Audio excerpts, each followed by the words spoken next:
And I gotta say, it looks like the King's Ransom none too happy with the enthusiastic reception that the main event got. Doesn't really feel like they've picked up on that party vibe, Joe. Well, the Ransom's certainly the away team, in a manner of speaking, as this crowd electric for the main event, very familiar with their successes. But I'll pose this to you, Jay Worth. Very rarely, if ever, have I seen a tag team that can be a physical match to the main event quite like King's Ransom seems to be. Very true. The main event tends to be the big men in charge, the bullies in the ring, so to speak. I don't know that that game plan's going to work against men the size of the King's Ransom. Well, time will certainly tell in that regard.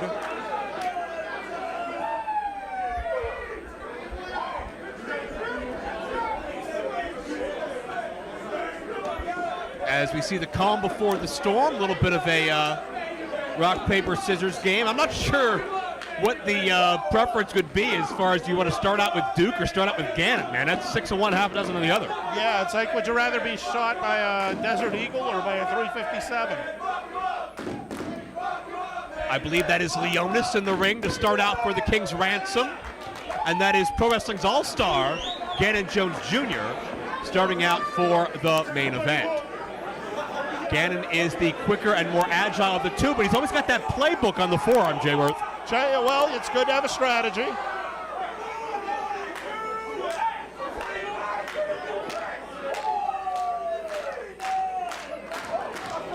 And Ganon getting the crowd behind them yet again. Main event with the experience advantage. King's Ransom only about a year and a half in the game. I've followed the career of Ganon Jones Jr.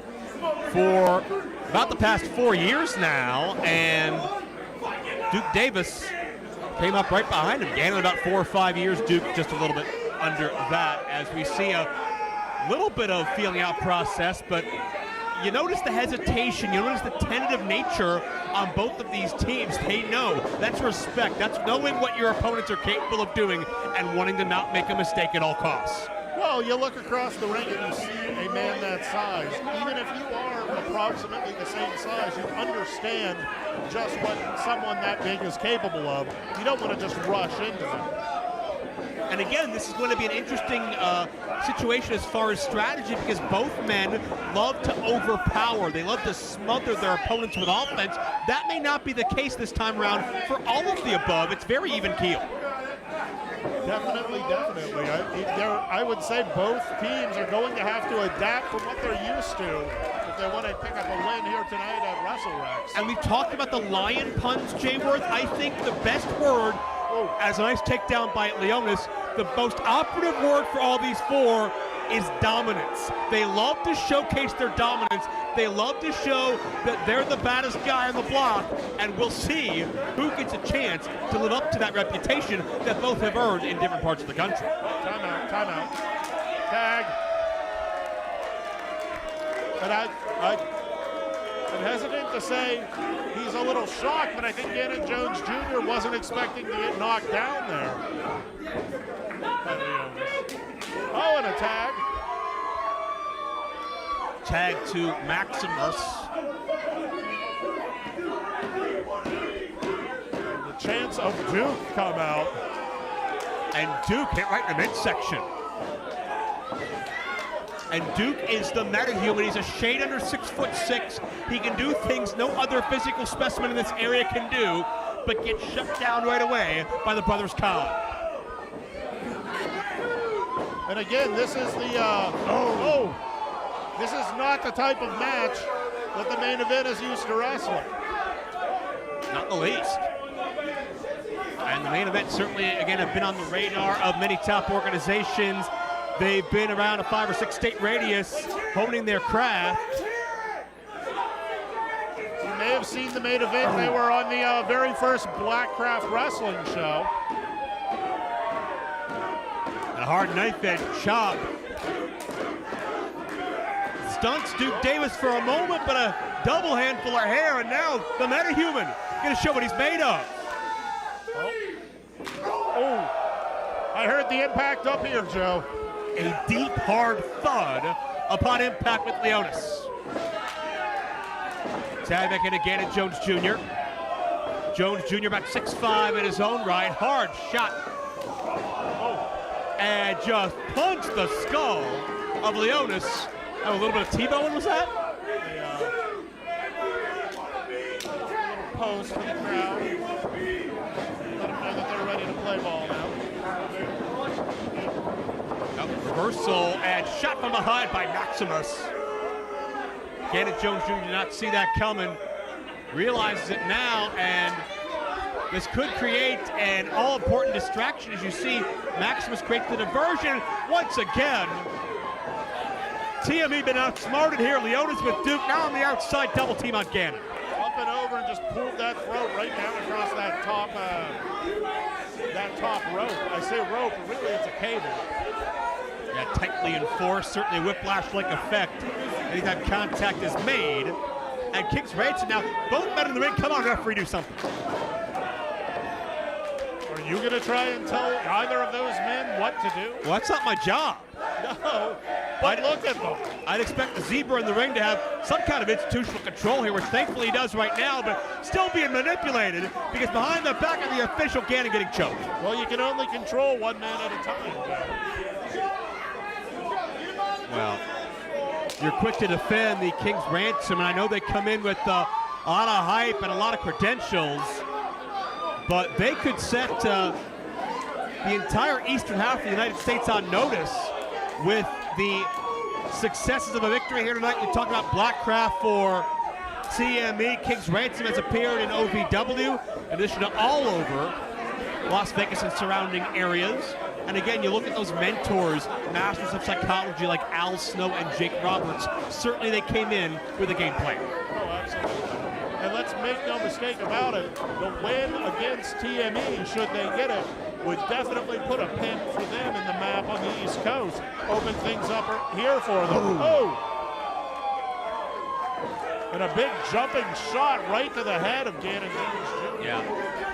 Notice both members of Ransom were involved in that exchange.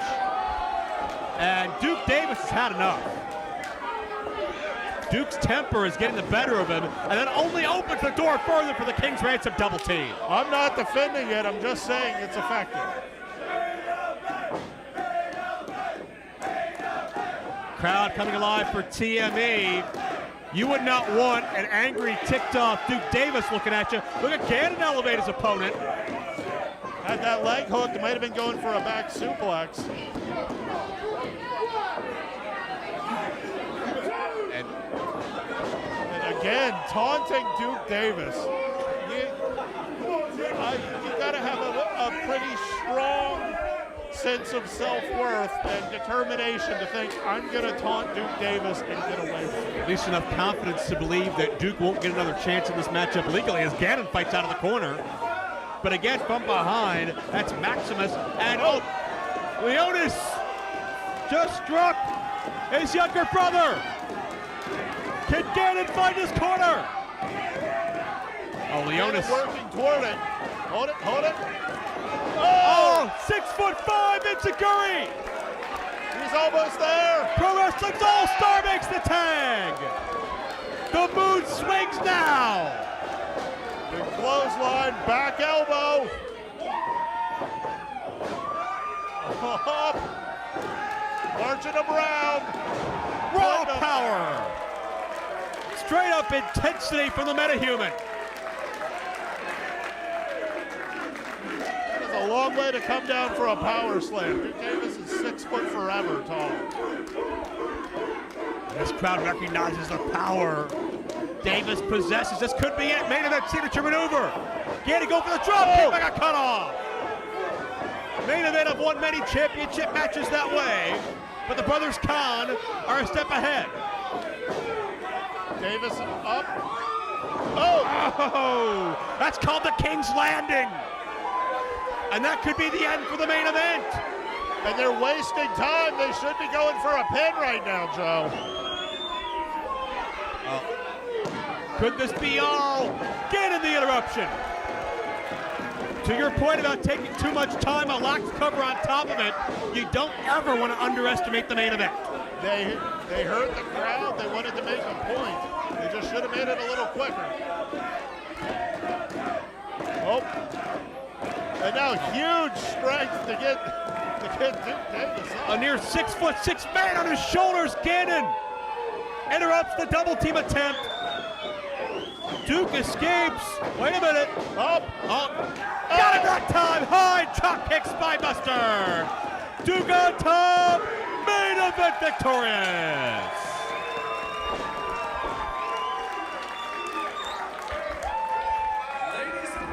Hi, my car, man. That AC broke.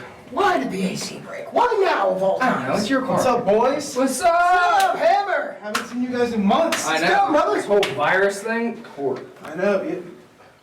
Weren't you? I thought, Phil? where's Tyler at? I thought he was riding with you. Phil told me he was riding with you. No, I didn't hear nothing about that. I was expecting him to be here with you guys. Oh, shit. You know, knowing him, he's probably out shopping for a cat. Probably. Shopping for a cat. Totally understand. Well, Guy got boys, used. Let's go out there and good kick some seeing you ass. guys. Let's kill it tonight. Let's kill it tonight. Yeah, we got this, bro.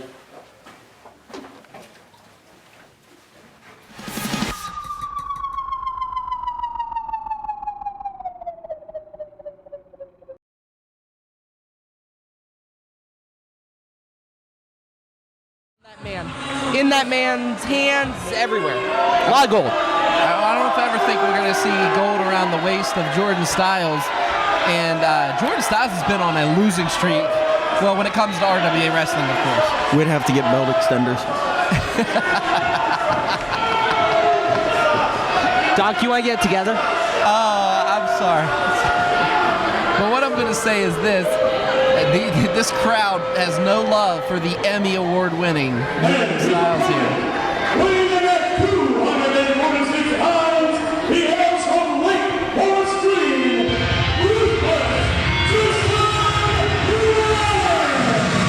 Ruthless Jason Raditz making his way to the ring, coming off a 31-second victory over a man that you saw pretty much last match, Ryan Edmonds. When you beat a veteran in 30-some seconds, you know you're destined for greatness. And one thing I can say about the Ruthless one, he's got it. Yeah, he has been killing it, to lack of a better term. He's really been showing how strong he is. But facing Edmonds, huge victory. Now he has to continue swinging momentum, and beating Jordan Styles is no easy task. It just keeps getting hard for the Ruthless one. Well, who is that red suit knockoff? Over at the What the heck? That's Peacock. Did you just nod at him? Why did you just nod at him, Gabe? Don't worry about it. What's Peacock doing out here? Yeah, okay. Let's get over the distraction of that moron, and let's actually look at the actual match. Ruthless Jason Raditz, which is a tongue twister to say the least. Well, look at that amateur wrestling background getting put to work here and working Styles completely here and just rolling him around like a rag doll. Then again, how many times have we seen Raditz bounce people like a rag doll here in RWA so far? I mean, I saw him 2 months ago. He did very well, in my opinion. The fans have taken a liking to him since I was last here, it seems like. So we got Jason Raditz, we got Jordan Styles. Two big powerhouse guys, actually. I have a feeling, though, Raditz has just a little bit more power behind him. Maybe it's just me. I mean, one thing Styles has is more gold, but that's bigger about mouth. it. But yeah, way bigger mouth than Raditz. I mean, Speaking of big mouths, Tony, what do you got to say?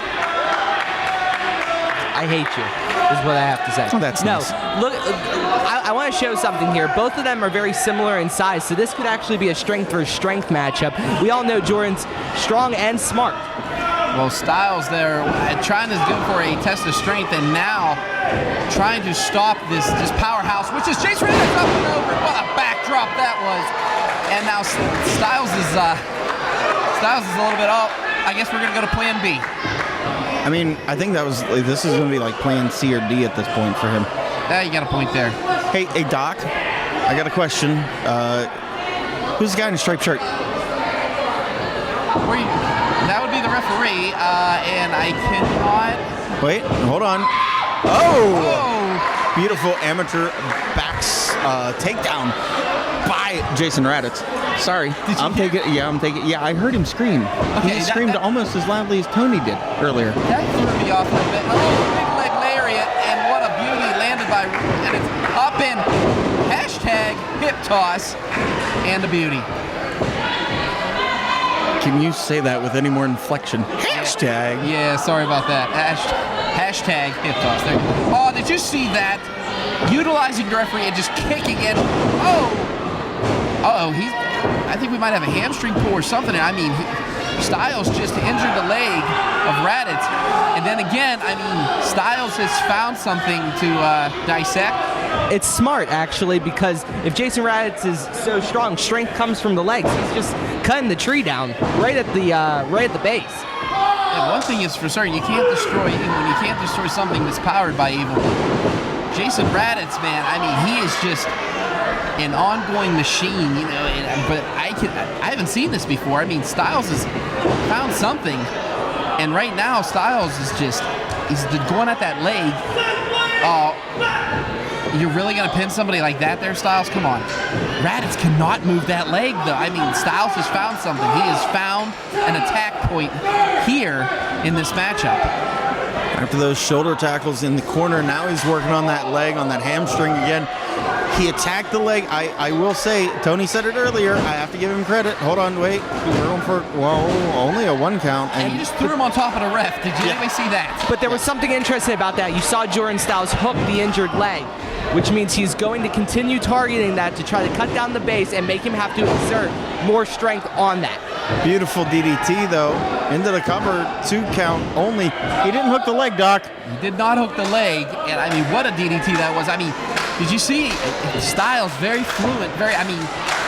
You can see where Ron Hunt has trained him, because Ron Hunt is very fluent in his moves, and Styles, it's just rubbing off. And right now, Styles, just that, what can I say, that aggressive just want for a victory, that aggressive just wanting to prove that he is simply better, as he likes to say. And right now, Rad is starting to do the kick to the midsection, and these two colliding like just, and again, oh my God. That's a hamstring injury, guys. I mean, he just dropped him right down flat on his foot, and it's still. And Ooh, look at this. Standing figure 4 almost. Yeah. Oh, he's going to just, rolls him up. That's a submission maneuver. This could be it. We could see a tap out right here. Impressive variation of the figure 4 right there. I mean, this is a horror movie that's about to end, and Jordan Styles might be the only survivor when it comes to pretty much the ruthless Jason Raditz tour. But wait a minute, Raditz turning it over. And oh my God, these two back and forth, rolling around there. Raditz getting out of that harm's way. Oh, big right by Raditz. And another one. I think Jordan's already understanding he's at the Emmy party, and good Lord, he's down. Big back elbow. And Raditz now has the heavily nominated Styles in the corner. And Raditz cannot move that leg. It has him up, and Ellie lands him 1, 2, and no. Give Jordan Styles credit where credit's due. Only a 2 count there. 2 count only for Jason Raditz on Styles. What are you doing? He's got your name written down in the book of something, Doc. I don't understand. 1, 2, no! Only a 2 count, says Raditz. I think that was a 3. I have to think that was a 3. His hand hit the canvas. First of all, I just want to apologize. Got a little distracted. Papa Peacock coming over with this book. Tommy Trueblood. Whatever his name is this week. Tommy Trueblood. Tommy Oldblood. Yeah, there you go. Tommy Oldblood. He has the book of blood. That's what it says on it. Looks like Jordan's setting up for something big. Yeah, he's setting him up. Raditz better turn around. Has him. Oh, he was going to land it. Throws him off ropes. Big spear by Raditz. Raditz using that power that he has, just unprecedented. Wait a minute. Has him up. Here we go. Returning to Camp Crystal Lake. 1, 2, 3. It's over. Raditz wins it.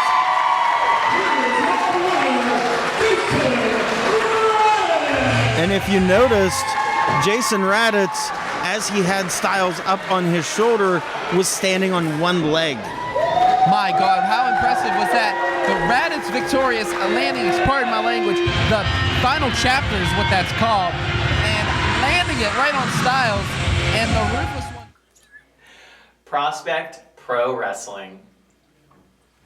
You know, the Runway debuted a few months ago. And even though it didn't go as planned... No, it did not. That's not our fault. It's not my fault. It's not. Okay. Whatever you say, it doesn't matter.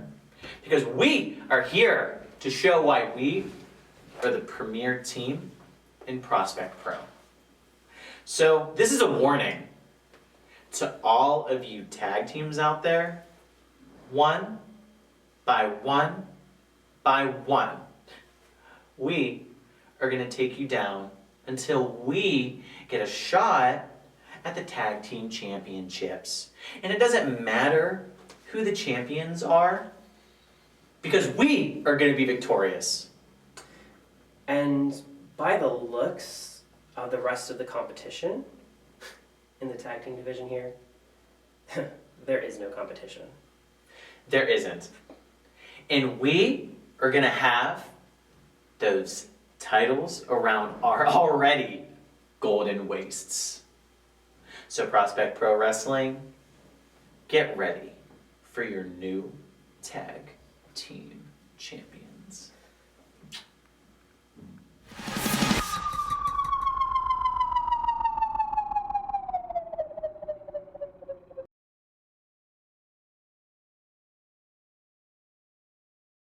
The war with the Grindhouse has scarred the Badger. Clearly, she will never be the same.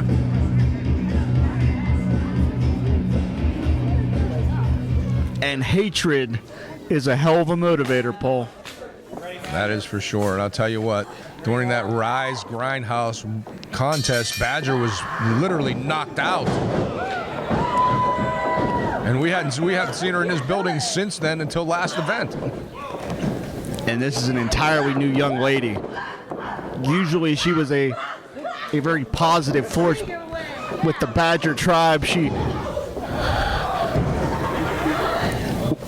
encouraged fan support. She supported the fans that supported her.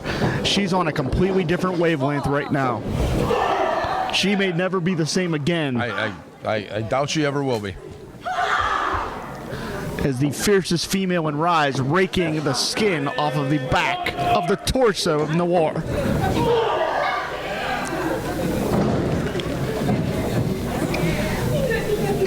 Look out!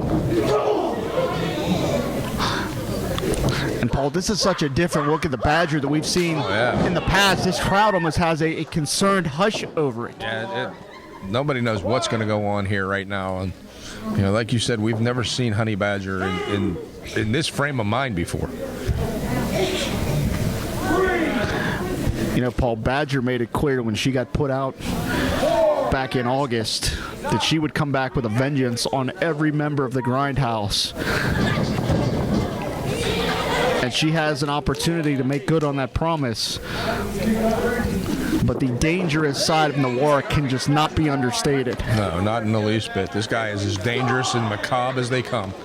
And you want to talk about dangerous? How about this last competitor standing situation?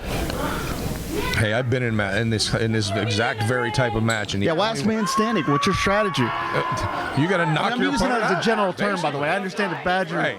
I mean, this is gender neutrality in a sense, but what's the strategy of as Noir using the post? This is how dangerous he is, using the ring post to assault his opponent. But that's the kind of things you have to do. You have to figure out a way to incapacitate your opponent to the point where they cannot answer a 10 count.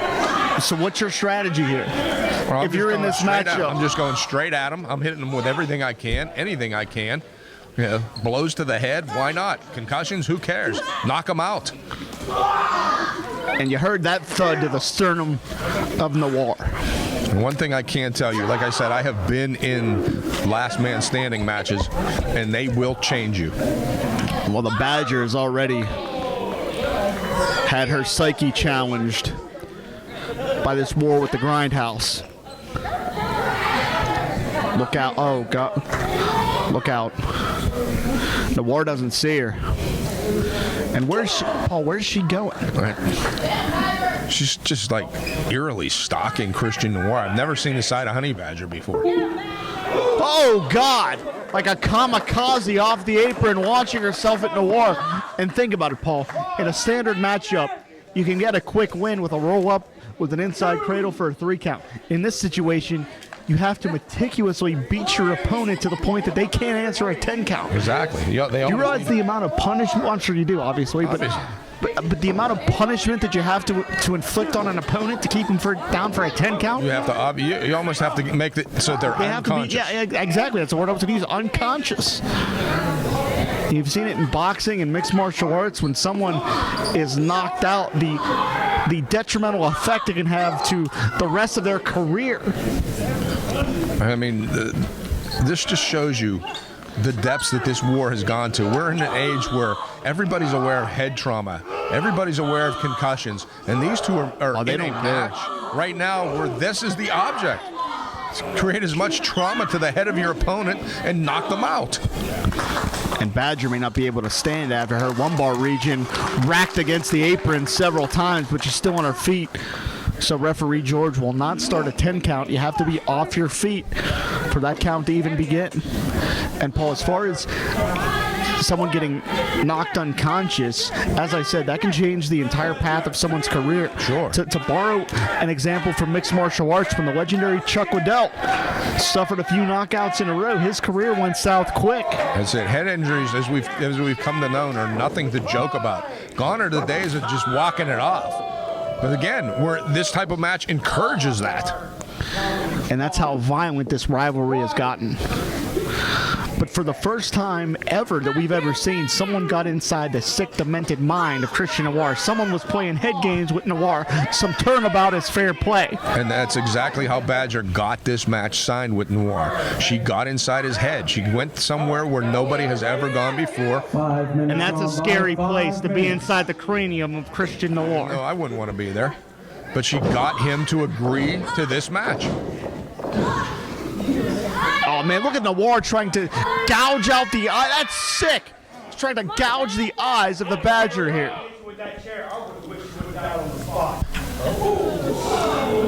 He is a sick man. Much like Shirley Doe, this guy knows only one gear, and that's full speed ahead and injure. And again, you're seeing Noir focus on the back after he drove the lumbar region into the apron, that snap suplex. And as referee George is putting the count down, Noir pacing like a caged lion. Circling her. Almost like he's waiting for the opportunity to inflict more punishment, to inflict more pain on Honeybadger. He didn't give her a chance to even get to her feet. He broke that 10 count on his own. Noir charges in and got racked with a back elbow. But how much of a reprieve will that give the Badger? Badger slips that last forearm. And again, Noir, there is literally nothing he won't do to an opponent. He's trying to gouge out her eyes, Paul. I believe Badger tried to bite him. Did he just kiss Honeybadger? I think he did while he was choking her, no less. And he's taking a perverse enjoyment in hurting the Badger here. And this is disgusting. Oh, that is gross. Come on. I know it's last man standing, but George can assert some authority here. Yeah, a little bit here. Let's have a little bit of decency while we have this match going on.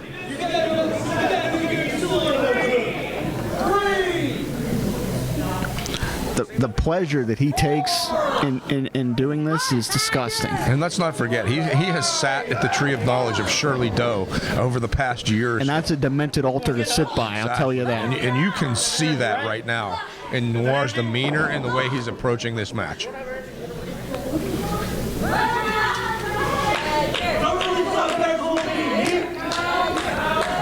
And he's trying to strangle the Badger on the ropes, and there's nothing that George Ross can do about it. No, he can't.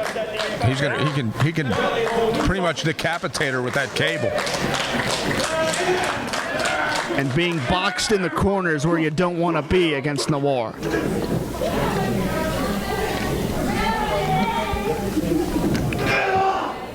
And here's where Noir is going to employ his size advantage. He just drove her into the canvas.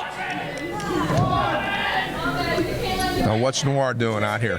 What's he looking for? We don't need more chairs involved here. Don't forget, it was that violent chair shot that put Honeybadger on the shelf for so long after that war. And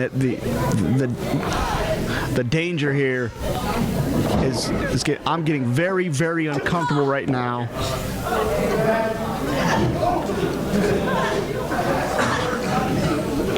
He's trying to humiliate her, Paul. At the same time, he's not just trying to gain a victory. He wants to punish and humiliate Honeybadger. Badger avoids the contact. And so does Noir. Luckily, he was able to block himself from hitting that chair in a precarious position. I'm not sure how much Badger has left in the tank here. She's using that low center of gravity to generate some offense. Oh, man! Right into the chair. The edge of that chair may have caught Noir in the throat, and everyone's on the canvas right now. Somebody's got to get to their feet here.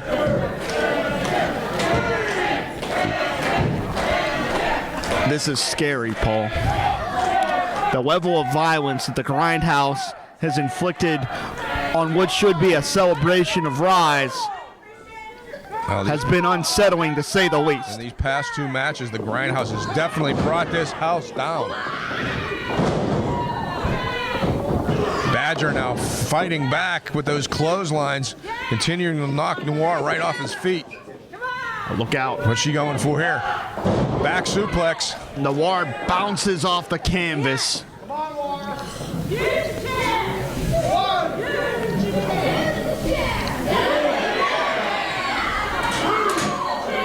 Now Badger with the chair. What's she going to do here? 10 minutes gone by, 10 minutes. Look out.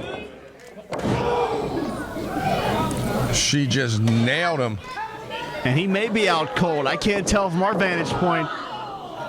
And she's willing to risk her own body. Yeah, how much damage did that do to Badger as well as Noir? Self-sacrifice from the Honeybadger in this war against Noir.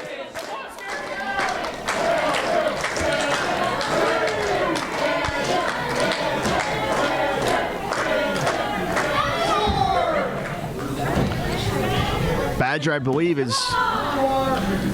she's up to her feet. Noir is not. Down.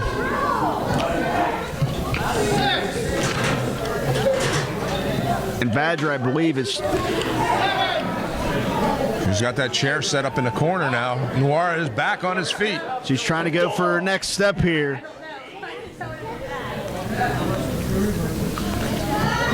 Oh, look out. Noir puts on the brakes. Oh. Badger does not. Her head collides with a steel chair yet again. And those ring ropes may be the only thing that are holding Badger up as she awkwardly slumps in the corner. Noir back on the outside looking for some more furniture, I guess. That's another chair, which is going to escalate the violence even further.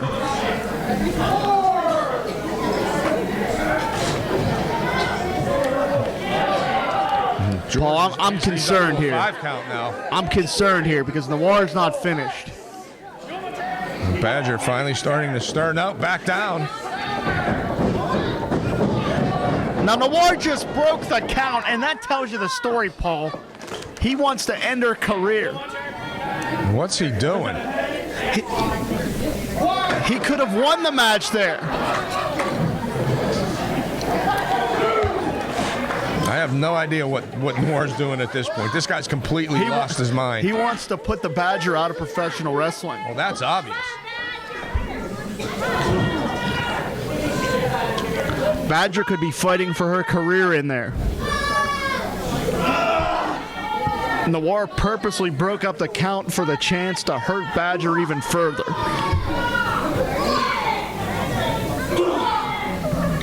Badger desperately trying to fight back now.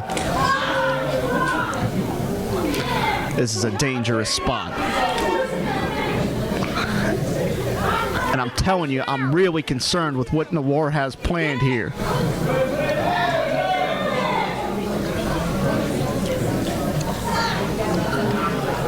Badger's all hung up. She's got nowhere to go, Paul. No, not at all. He's got her tied up in those ropes. She's stuck. She's at the mercy of the merciless Noir. Still trying to fight back here, though. She's fighting with everything she has.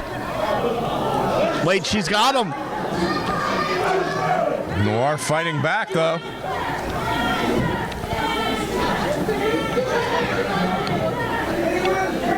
This exchange. Now look out. Turnabout, fair play. It's now Noir hung up on those ropes. Badger just kind of clawing away at Noir. Yeah, she's living up to her name. Scratching and clawing. Tooth and nail. Anything she can do to get an advantage against the Bayou Scarecrow. Now Badger's going up. She's got Noir hooked. Oh, man. High risk here. Superplex. Both athletes down. Paul, after all of this, I got to ask you, I don't mean to put you on the spot, but what in the world is it going to take for someone to get a 10 count here? I don't know. I mean, although right now, both individuals barely moving. But we've got to have somebody get up. That's the only way there's a winner. I mean, what happens if neither one answers the bell?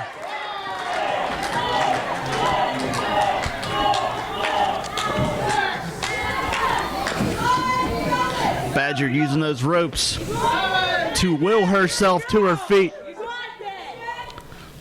As I said, hatred is a hell of a motivator.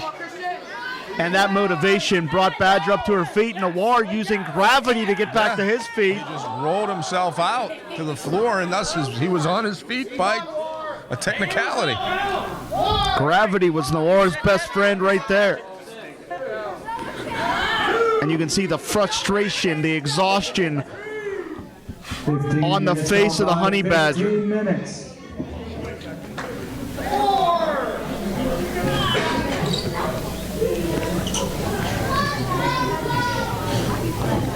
Noir is barely moving. Perhaps Badger wants to try to put this thing away, have one home run swing. She's got him back in the ring now. Wait, Noir's got the chair. That chair. She put Noir in the ring first. Badger caught it. Now Noir caught it. Oh, look out. We got a tug of war for the chair. These two are exhausted. What a physical fight this has been.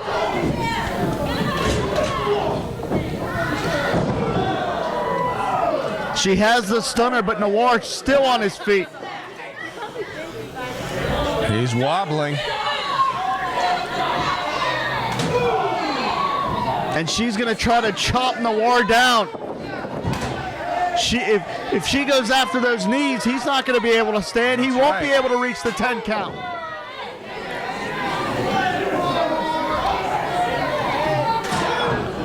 This is smart strategy, Paul. Oh, yeah. Badger's just chopping him down like a tree. Noir defiant till the end. Oh, God! Right across the top of the skull. But again, both athletes down. Noir's not moving. He may be unconscious, but the Badger has to get herself back up to her feet. I said it, hatred is a hell of a motivator.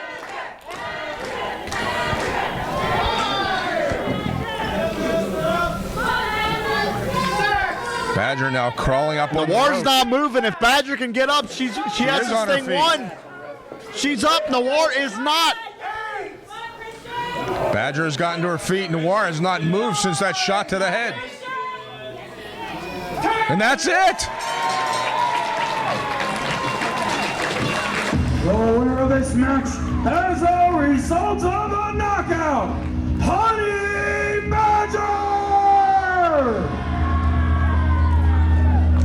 Nearly 6 months of retribution has come to roost for the Honeybadger. A measure of revenge against Christian Noir and the Grindhouse.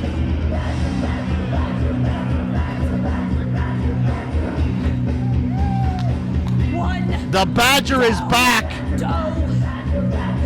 And the Grindhouse better be looking behind their shoulders everywhere they go. And Christian Noir still has not moved.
The following is a Prospect Pro Wrestling submission match. The only way to win is to make your opponent tap out.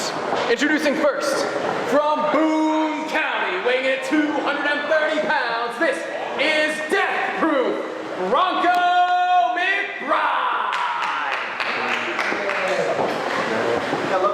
And his opponent, from Pittsburgh, Pennsylvania, weighing in at 189 pounds, the White Rabbit, Zack, Rayne! And the bell is rung, and we have Bronco McBride taking on Zack Rayne. These two no strangers to each other, also known as the frenemies. But what I am noticing is what Bronco McBride has, well, obviously having Zack Rayne in the corner there, but the management. Are you seeing this, guys? Yeah, it's a little bit surprising. We're seeing Freak. We're seeing Freak. No stranger to the Pittsburgh Independence team, managing some high-end talent. Let me mention, Doc, because you didn't do it, is this is a submission match. The only way to win is to submit your opponent. No pinfalls, no countouts, no DQs. It's only submissions to get the victory. Well, I will say this, though, Tony. One thing about Bronco McBride loves about these matches, and that's delivering pain. Yeah. Now, Archer, when you deal, and for everyone who at home, Philip Archer is continuing to join us on commentary right now, for a submission match. I don't know if you've ever been in any. Have you? I have not been in one yet. I do have a very extensive background in jiu-jitsu and martial arts and everything, so I'm very familiar with the different holds and everything, but that's just a whole nother being on its own. As you can see now, Zack Rayne's targeting the knee. Bronco's a big, powerful guy. Once you take away one of them tree limbs, Oh, I heard that from here. Now what changes in a submission match? Because obviously you have to kind of adjust your moveset. Your high impact moves don't exactly have as much effect, do they? They do and they don't.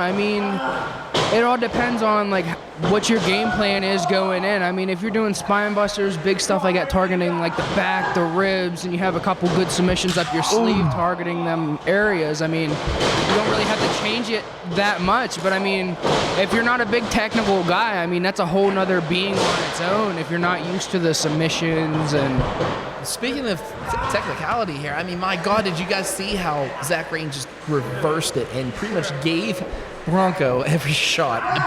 But the difference is Zack Rayne, the White Rabbit, is right now going for a key lock of sorts, trying to control the wrist and the arm of Bronco. In a normal pinfall match where pinfalls were on the table, he might not be going for that. He might be going for a kick and a quick pinfall to try to get him to exude some energy. Oh, did you see that kick to the ribs? Ooh, what a big belly-to-back suplex.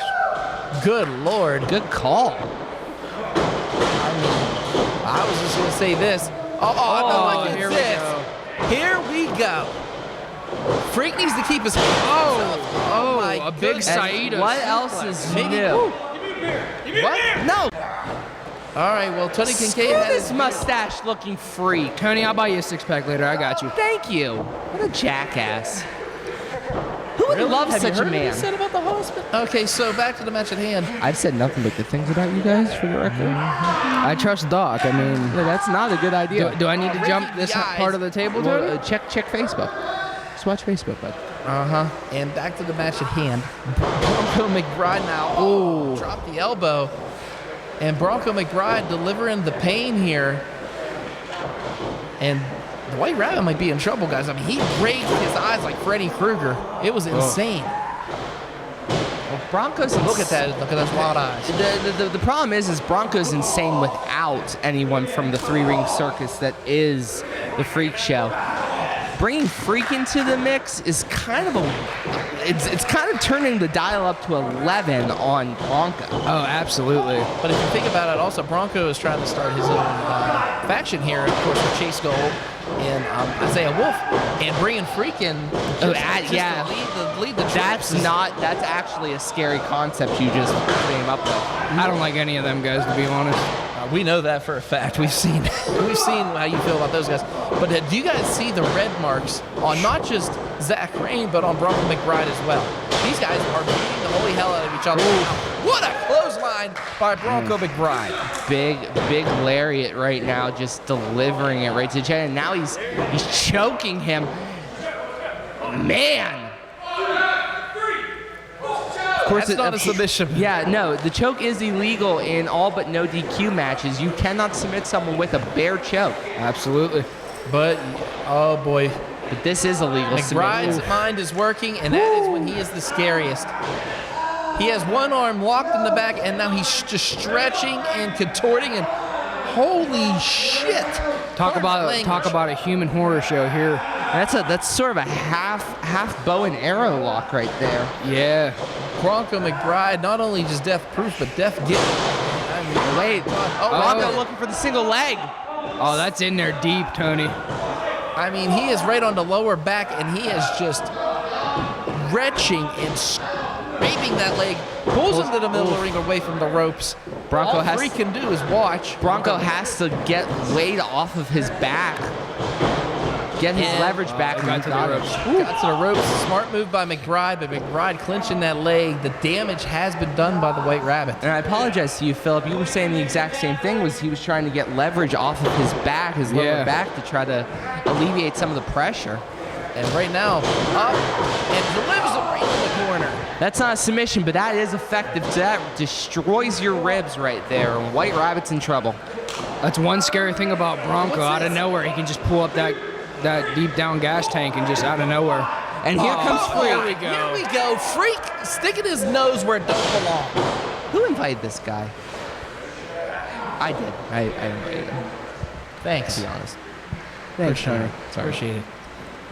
And now, Bronco pulling up the White Rabbit. Just those ham hocks across the back. Wait, wow. Took him off his feet. But they're both holding on to each other and just delivering. And there's the break. Did you see his eyes cross on that shot? And off the ropes. And Discus forearm. Oh my gosh. My God, did you see Zack Rayne flip? Talk about a Stan Hansen lariat. Wow. Bronco exploded through that lariat using every bit of momentum he had. And now he has to dig deep, so to speak, and try to find both of his base. Well, both of them need to. We're at a 6 count already, and neither of these men are at their feet yet. This crowd is getting into it here. Back and forth. This is why they referred to them as frenemies. These guys are just killing each other. Holy look at that hate. Nothing fires up the White Rabbit more than Bronco McBride. He got a point there. Pulls him off to the ropes.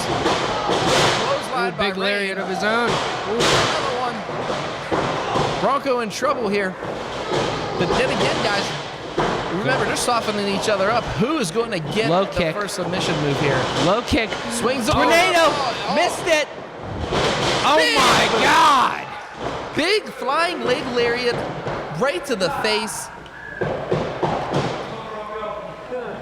I think Bronco's trying to reach for a cover. That's not what's going to work in this match. I think Bronco's dazed and confused. I mean, after that hit, wouldn't you be? Yeah, as much as they were slugging it out there for a second. Much like Matthew McConaughey, I'm dazed and confused right now too. And right now, good old Dragon Sleeper has it locked in. That could be it. If he lifts him up to a standard base. He has him. Oh. Wait a minute. Choking him out. With the hands down. Wait, oh my God. He might wrench this.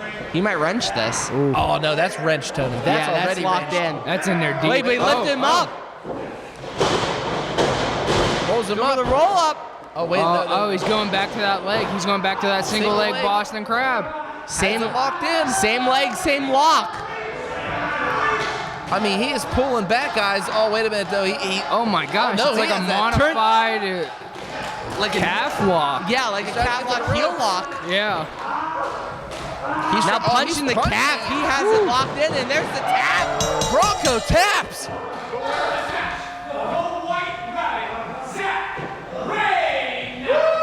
Zack Rayne victorious here, guys. The White Rabbit made Bronco McBride tap out. You don't see Bronco tap out that often. Well, it was modified. Definitely, he was kind of digging from everything, trying to put pressure on every joint he possibly could find. Oh, absolutely, Tony. And that's one hold that is excruciating no matter who you are. I mean, it targets your calf, your quad, ankle. Bronco is just, and there's the beer. That'll revive him. He'll be good by the time he gets to the parking lot.